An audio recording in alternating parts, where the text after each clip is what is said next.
지난해 7월 기무사가 촛불 전국에서 작성한 계엄령 문건이 공개되면서 우리 사회에 큰 충격을 안겼습니다.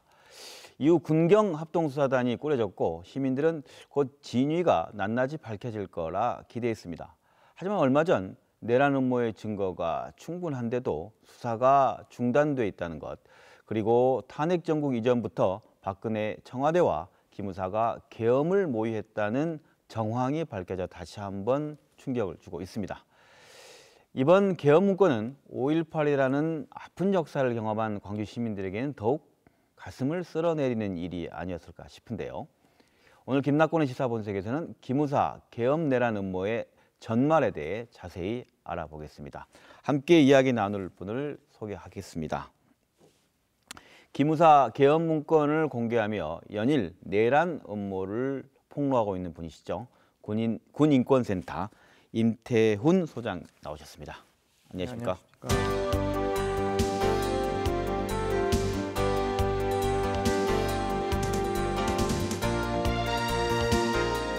먼저 작년에 이어 이번에 또 불거진 기무사 계엄 문건이 얼마나 중대한 문제인지를 한번 짚어봤으면 좋겠는데, 뭐 일각에서는 어떤 문건이 나오니까 이 문제는 뭐 국가가 위기 상황에서 뭐 상시 준비하는 그런 계획들이다, 합법적 행위다라고 주장하는데, 며칠 전 기자회견에서 소장님께서는 이건 내란 음모 사건이다, 내란 음모로 규정하셨는데, 내란 음모라고 보시는 이유는 어떤 겁니까?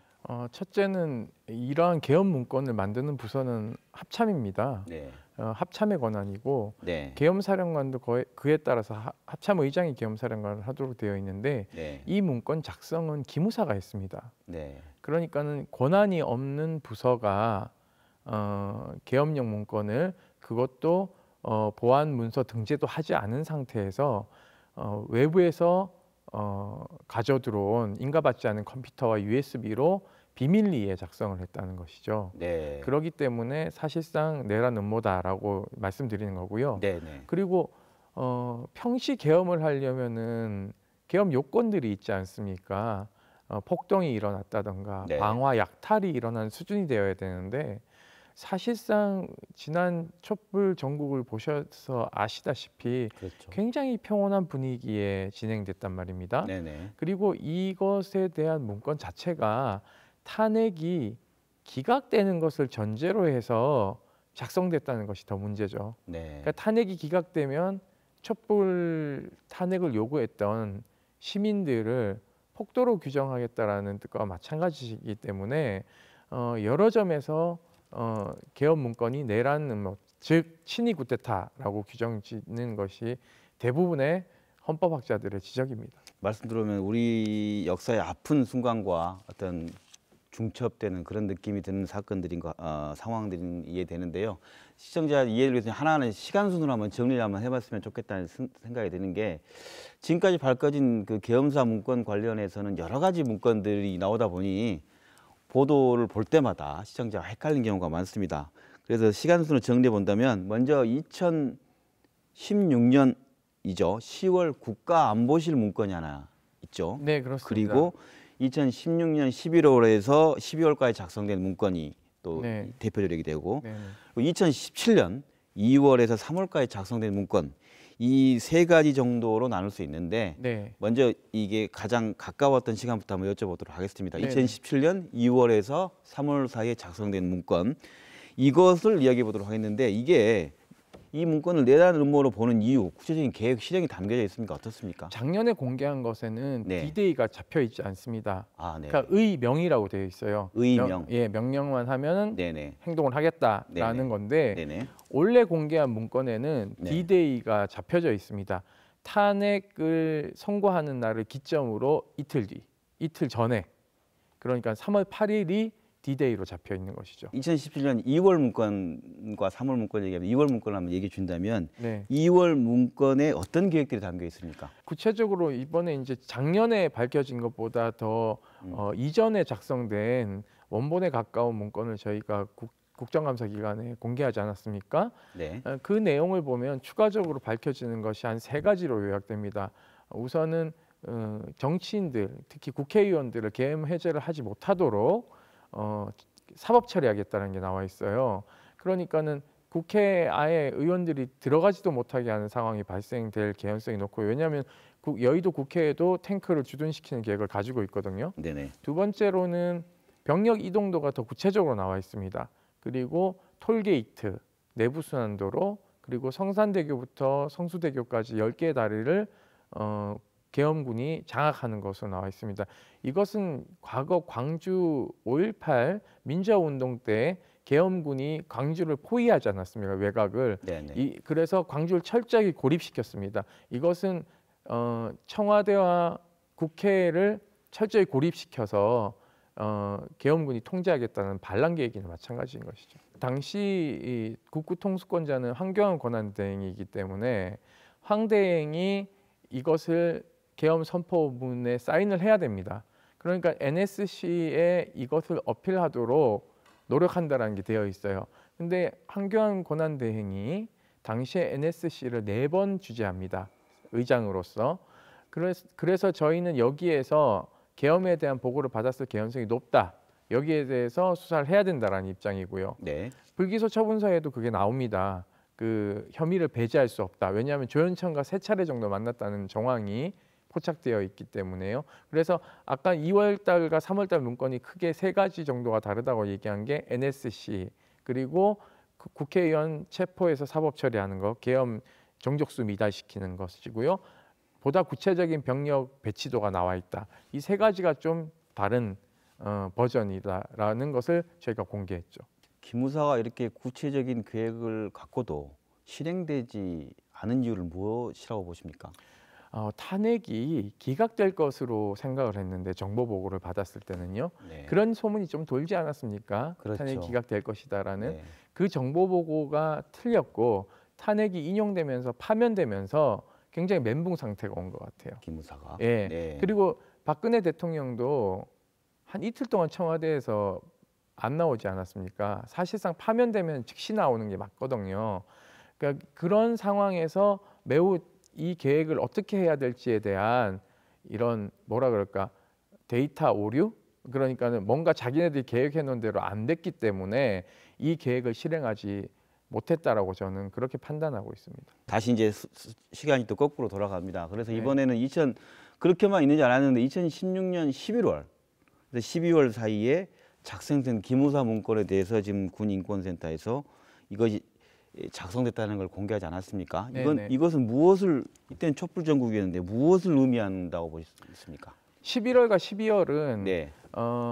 문건을 청와대 내부에서 계엄 아까 말씀하신 10월 달에 희망 계획을 버전을 바꿔서 아마 내부 검토를 한 것으로 저희는 파악하고 있고요. 네. 그것을 2월 달에 조현천 사령관에게 만들라고 지시한 것이 연결된다고 보고 있습니다. 그러니까 북한의 급변 사태가 일어나면 남한의 계엄을 선포하겠다라는 의도를 가지고 있거든요. 근데 통상적으로 북한의 급변 사태가 일어나면은 취할 수 있는 행동은 2가지입니다. 하나는 경계태세 강화죠. 대포콘을 상승해서 이 유사시에 전방에 어떤 국지 도발이 일어날 수도 있기 때문에 군의 경계태세를 강화해야 되는 거지 남한의 비상계엄을 내린다? 저는 좀 이상하다고 생각하고요. 그러면 치안 요소가 작동할 수도 있다라는 판단을 하더라도 진돗개가 있지 않습니까? 사실 치안 업무에는 그렇기 때문에 통상적으로 급변 사태에 대비했다고 볼 수 없고 급변 사태를 빌미로 해서 남한의 모든 것을 장악하려고 하는 또 다른 음모이지 않겠냐라는 시각들도 있습니다. 이것에 대해서는 희망계획 문건을 좀 더 확보해서 진위 여부를 좀 따져봐야 될 지점이라고 생각하고 있습니다. 네, 그렇다면 지금 말씀하신 건 2016년 10월을 먼저 얘기하신 건가요? 아니면? 네, 10월을 먼저 말씀드린 거고요. 예. 그것이 이제 10월에 이제 한 10월 20일경 후반쯤에 네. 최순실 태블릿이 이제 그 모 방송사를 통해서 이제 공개되지 않습니까? 발견됐죠. 그러면서 이제 광장에 시민들이 모이기 시작했고 이것에 대해서 당황한 나머지 그 이후에 이제 이 희망 계획을 제외시키고 남한의 이제 계엄을 선포할 수 있는 네. 이런 것들을 검토했을 개연성이 저희는 높다고 보고 있습니다. 정보위에서도 밝혀졌지만 국회에서 이제 그 기무사가 정보위원회에 가서 정보 보고를 하지 않습니까? 여기에서도 저희가 11개의 문건 제목을 공개한 게 사실 다 기무사에 있다. 라고 얘기했고, 처음에는 수사 중이라서 이거 공개 못한다고 했다가 의원들에게만 열람하는 방식으로 확인시켜줬거든요. 그것도 어제 모 언론사를 통해서 방송이 됐습니다마는 직접적 계엄은 언급하고 있지 않지만 계엄을 가기 위한 여러 가지의 기무가 정보보고에서의 작성을 했을 개연성이 저희는 높다. 그래서 저희가 정보공개 청구를 해놓은 상태입니다. 16년 10월 네. 문건이 이후 작성된 문건들과 어떤 연관성이 있다고 보십니까? 저는 그걸 좀 따져봐야 되는데요. 네. 그 10월 희망 계획은 뭔가 장기 집권을 하기 위해서 또는 대선을 치르지 않기 위한 꼼수이지 않았을까라는 생각이 들고요. 네. 촛불 탄핵 전국 이후에 만들어진 이 계엄 문건에 대해서는 제가 봤을 때는 친위 구테타 성격이 강하다라는 거죠. 그러니까는 희망 계획은 반대파들을 좀 억누르기 위한 방법, 뭐 대선을 치르지 않는 방법도 있을 테고요. 또는 반대파를 억눌러서 대선을 본인들이 유리하게끔 한다고 생각되면 이후에 이제 촛불 이후에 만들어진 계엄 문건은 탄핵을 기각을 전제로 해서 이 촛불 광장에 모인 사람들을 폭도, 친북 세력, 종북 세력으로 몰고는 진압하려고 했지 않았을까라는 것을 유추할 수 있는 것이죠. 그래서 두 성격은 조금 다르지만 하나로 관통하고 있는 것은 정권의 수명을 연장시키는 것, 이것이 합치될 수 있다고 보고 있습니다. 이 기무사 내란음모 사건을 자세히 들여다보면 어쩌면 박정희, 전두환 정권의 계엄이 떠오를 수밖에 없거든요. 네, 그렇습니다. 공통점이 있다고 보십니까? 네, 공통점이 있습니다. 두 번의 쿠데타가 있지 않았습니까? 그리고 네. 87년 6월에도 사실상 계엄을 선포하려고 준비를 하고 있었다는 것은 PD 수첩을 통해서 밝혀졌죠. 이게 왜 유사하냐면요. 네. 80년 광주 이것을 계획한 사람들이 기무사에 많이 남아 있지 않습니다.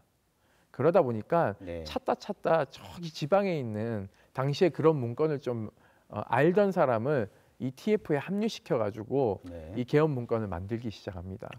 네. 그래서 이 문건은 87년 당시 그 6월 항쟁을 진압하기 위한 그 계엄 문건과 그리고 보안사령관이었던 전두환이 광주를 학살한 그런 계엄 문건하고 유사한 지점들이 굉장히 많이 등장합니다. 언론 통제 방안이라든가 기동하는 부대의 어떤 그 기갑 부대들도 거의 비슷하고요. 그리고 공수 여단을 활용하는 방안들도 매우 흡사하기 때문에 이것은 유사의 연관성이 매우 높다라고 보고 있습니다. 그렇다고 한다면 이런 사건과 관련해서 한번 여쭤보겠습니다. 지난해 7월 기무사, 그러니까 계엄 문건이 처음으로 공개되고 나서 문재인 대통령이 지시를 했지 않습니까? 네네. 군검이죠. 네네. 군검 합동수사단을 꾸려서 제대로 수사해라 했는데 어떻게 됐습니까? 이 상황에 대해서. 특명을 내리셨죠. 네. 이건 특검은 아닙니다. 특검은 법에 의해서 만들어진 것이고 네. 합동수사단은 이제 대통령의 특명에 의해서 만들어졌기 때문에 네. 당시 서울중앙지검의 노만석 부장검사가 이 민간 측 수사단장을 했습니다. 네. 그렇기 때문에 사실 보고 체계가 대통령으로 단일된다고 하지만 이 보고를 일개 부장검사가 대통령에 직접 보고를 하지는 못하죠.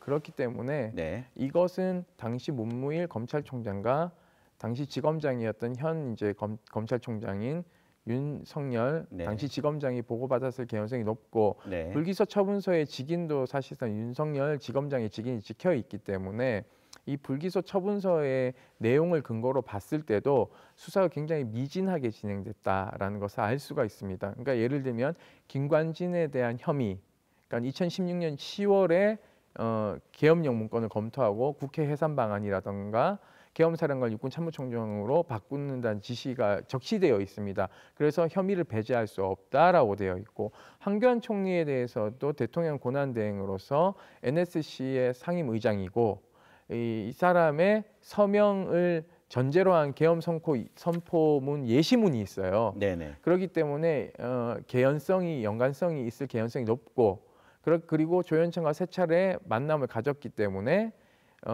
혐의를 배제할 수 없다라고 했습니다. 그럼 사실상 혐의를 털어내기 위해서도 한교안 당시 이 권한대행에 대한 수사가 이루어져야 되는데도 불구하고 소환조차 하지 않고 김관진 11시간 조사하고 네. 한민구는 14시간 조사하고는 국방부 장관. 예. 네. 예. 그냥 집에 돌려보냅니다. 네. 그리고는 조현천이 키맨이다라고 얘기를 하면서 조현천이 잡혀와야지만이 이 수사는 개시할 수 있다라고 얘기를 하면서 사실상 수사를 종료하고 한교안 대표 권한대행은 그러니까 대통령 권한대행은 참고인 중지. 그러니까 사실 기소 중지는 얘기를 우리가 많이 들어봐도 참고인 중지는 형사소송법에서 교과서에나 볼 법한 얘기거든요. 네. 그러니까 박근혜 대통령에 대해서도 참고인 중지를 내리고 수사를 사실상 마무리했습니다. 그래서 저는 부실 수사다라고 얘기를 말씀을 드리고 싶은 지점이 이 지점입니다. 상식적으로 이제 아까 말씀하신 조현천 없이는 수사가 불가능한 것인가 수사단의 얘기처럼 그리고 검찰은 왜 수사를 제대로 안 했는가 궁금한데 왜 검찰은 수사를 하는 게 두 가지 방법이 있습니다. 하나는 진짜 네. 실체적 진실을 파기 위한 수사와 예. 하나는 이제 뭉개거나 합리적으로 이제 봐주기 위한 수사 두 가지를 하기 때문에 네. 저는 봐주기 수사였다라고 이제 보는 것이죠. 왜냐하면 실체적 진실에 접근을 잘 하지 못했어요. 그리고 이 문건이 아까 말씀드린 것처럼 2월 문건과 3월 문건이 다르다 그러지 않았습니까? 총 10개의 문건이 있어요. 그 10개의 문건을 다 밝혀내지도 못했고요. 네. 그리고 신기훈에게 작성하라고 했던 문건, 그 김관진 안보실장이 행정관에게 지시 내린 그 문건이 자기네들도 확보하지 않았습니까? 저희가 어제 공개했죠. 그러한 문건이 발견됐음에도 불구하고 고강도 수사를 하지 않았다는 것은 구속 수사나 강제 수사를 하지 않았다는 건 명백히 해명이 안 되는 지점입니다. 그렇기 때문에 살아있는 권력, 그러니까 정권은 바뀌었지만 여전히 그들이 무서워서 제대로 수사를 못했다라는 저는 판단을 하고 있습니다. 왜냐하면 한교안 권한대행 같은 경우에 법무부 장관도 지냈죠. 그리고 공안검사 출신에 그리고 수많은 키맨들이 그러니까 키즈들이 아직 있습니다. 그러니까는 검찰의 공정성을 기대하기는 저는 어렵다. 그래서 이 문제는 차제에 작년에 여야가 합의한 게 있습니다. 그 개헌 문건 관련해서 청문회를 국방위에서 하기로 합의를 했기 때문에 그 합의를 이행해서 한교안 당시 권한대행과 박근혜 대통령 이 문건에 관여한 사람들 모두 청문회 증인으로 세우고 청문회를 통해서 진실에 조금 더 다가간 다음에 이것은 특검을 통해서 강도 높은 수사를 통해서 해결해야 된다고 생각하고 있습니다. 그러니까 아까 말씀하신 게 대통령이 군검합동수사단에 지시를 내리고 그 좋은 명백한 결과를 밝혀내면 이 궁금증이 해소됐을 텐데 잘 안 됐다는 말씀이시잖아요. 네네. 이러한 문건이 발견되면 검찰이 빨리 태세 전환을 해야 됩니다. 자 보십시오. 어떤 사람은 정경심 교수 딸 표창장 위조됐냐 직인 가지고는 오만 곳을 압수수색을 그렇게 강제 수사를 했습니다. 근데 본인은 직인에 대해서 난 모르는 일이다. 이율 배반적이죠. 국민들이 봤을 때는 한 입 갖고 두 말 하네라고 굉장히 검찰을 불신하게 되는 것이죠. 그래서 저는 책임 있는 검찰의 자세가 필요한데 지금 상황에서 그게 과연 가능할까? 그래서 저는 특검을 계속 얘기를 하고 있는 겁니다. 네, 이번 기무사 내라는 거는 5.18 우리 광주에서 봤을 때 떠올리게 되는데 헌정 파괴 이렇게 범죄임에도 불구하고 왜 조사가 제대로 안 됐는지 특히 군 관련 자료들은 왜 이렇게 은폐되고 제대로 밝혀지지 못하는지 의문이 들거든요. 왜 이랬습니까, 도대체? 첫째, 기밀주의가 강하고요. 군대는 네. 두 번째, 문민 통제가 강하지 않기 때문에 그렇습니다. 네. 그러니까는 독일은 의회를 통한 문민 통제를 강하게 군대를 하고 있습니다. 나치 군대로 돌아가지 않기 위해서. 네. 한국군도 마찬가지죠. 과거에 두 번의 쿠데타를 일으켰고 수많은 이 광주 시민들을 학살하지 않았습니까? 이러한 룰을 범한 조직에 대해서 강도 높은 무민 통제를 해야 됨에도 불구하고 네. 국회의 권한도 사실 크지는 않습니다. 지금 현재 국방감독관 제도와 비슷한 군인권 보호관 제도에 대해서 국방부 계속 반대하고 있고 대통령 공약 사항임에도 불구하고 이것이 진전이 되지 않고 있거든요. 그러한 것의 반증이라고 보시면 저는 이해가 빠를 것이라고 생각하고 있습니다. 차제에 군을 통제할 수 있는 수단들을 많이 강구해야 된다고 생각하고 있고요. 그리고 실패한 쿠데타도 처벌하지 않았습니까? 그러니까 성공한 쿠데타도 처벌하지 않았습니까? 실패한 쿠데타는 더더욱 처벌해야 되는 것이죠. 헌정질서 파괴의 역사는 5.18 하나로 저는 족하다고 생각하고 있습니다. 제2의 5.18이 서울에서 일어날 뻔한 것에 대해서 굉장히 시민들은 무겁게 받아들여야 될 것이고 검찰도 이것을 굉장히 무겁게 받아들여야 국민으로부터 신뢰받는 검찰로 거듭날 수 있다고 생각하는데 그 기회를 사실상 대통령께서 줬음에도 불구하고 대통령의 눈과 귀를 가리고 관료들이 거짓말을 친 것이라 저는 생각하고 있습니다. 이것에 대한 철저한 응징이 필요하다고 생각하고 있습니다. 내령 음모라는 엄청난 사건의 공익 제보가 군 인권센터로 갑니다. 이런 아까 방금 군의 기밀주의 문제를 얘기했는데 왜 군 인권센터를 통해서 공개될 수밖에 없었는지가 궁금합니다. 저희가 2014년 그 윤일병 사망 사건을 폭로하지 않았습니까? 그때 네. 굉장히 국민들이 충격으로 몰고 갔던 사건들이 있었죠. 그리고 박찬주 대장 갑질 사건도 저희가 폭로했고요. 여러 가지 크고 작은 사안들을 이제 폭로하다 보니까 이런 제보들이 저희들한테 몰리는 것 같아요. 저는 그 제보가 합리적이냐 합리적이지 않느냐, 적법하냐 적법하지 않느냐를 따져서 저희가 공개 유무를 결정합니다. 무조건 제보로 온다고 해서 공개를 네. 하진 않거든요. 그래서 저희 센터에는 운영위원들 중에 이제 법무관 출신도 계시고요. 또 고문으로는 또 대법관 출신도 계시기 때문에 이런 분들과 계속 이제 협업을 하면서 저희가 문건을 공개하고 있습니다. 그 역사적 연결고리가 5.18부터 해서 그리고 우리 87년 60항쟁 그 이후까지 계속 연결돼 있다는 아까 말씀을 하셨는데 그렇다면 이후 관련된 걸까요? 여전히 우리 5.18이 39년 됐는데 네. 한 가지 문제 아직까지 알려지지 않은 것도 많다는 얘기가 있는데 5.18에 대한 공익 제보도 있습니까? 어떻습니까? 5.18은 워낙 이제 언론들도 많이 다루고 있고 또 이것을 연구하는 분들도 많이 계시니까 저희한테 직접적 제보는 들어오지 않고 있습니다만은 네, 사실은 5.18에 대한 진실도 다 규명된 건 아니죠. 그렇죠. 예, 시신을 갖다 묻은 것이 어딘지도 지금 잘 파악이 되지 않고 있지 않습니까? 네, 이것도 사실은 강도 높은 조사가 없었기 때문입니다.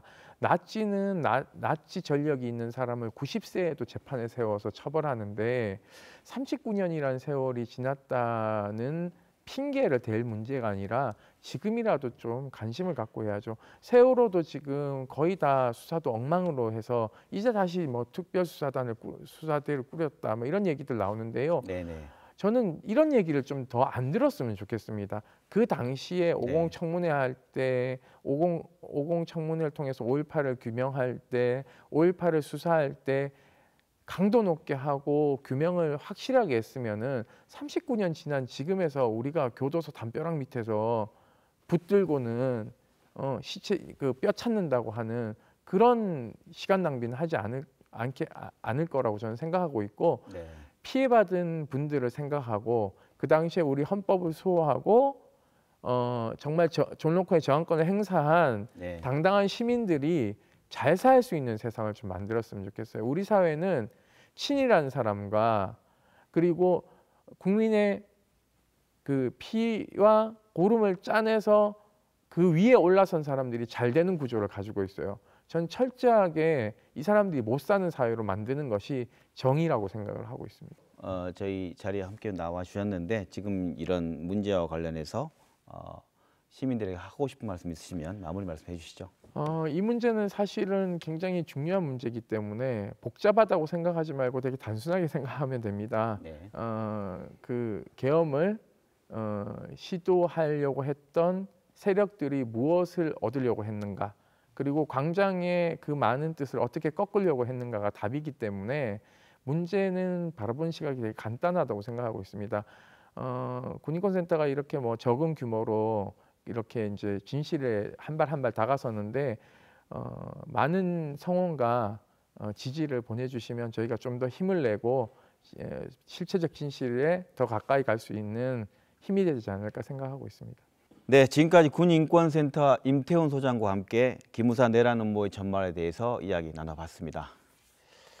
네, 이번 사건을 들여다볼수록 어떤 똑같은 장면들이 떠오릅니다. 시민을 폭도로 상정하고 끔찍한 국가 폭력을 기획한 점, 그리고 군검의 조사 은폐 의혹, 그리고 보수 세력의 비호 등 바로 39년 전 광주에서 벌어졌던 일들이죠.